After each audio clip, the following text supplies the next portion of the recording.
అసలు కథ ఏంటంటే తెలంగాణ రాష్ట్రంలో ప్రతి ప్రతి గడపల చి గిరినామా ముఖ్యమంత్రి అని చెప్పి ఇలా భావిస్తున్న సందర్భం.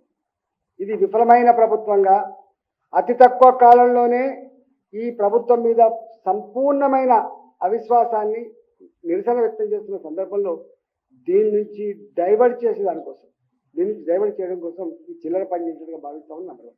నెంబర్ 2 ఏంటంటే అసలు ఢిల్లీలో ఉన్నటువంటి అధిష్టానానికి కూడా వీళ్ళ చేసే చర్యలు వీళ్ళ చేస్తున్నవి కూడా ఏవగింపుగా ఉన్నాయి కాబట్టి చాలా వార్తల్లో వస్తున్నాయి.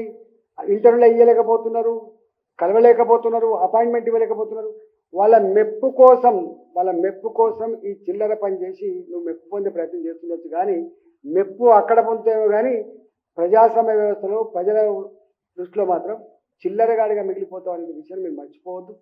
నేను డిమాండ్ చేస్తున్నా, దీన్ని తీవ్రంగా ఖండించడమే కాకుండా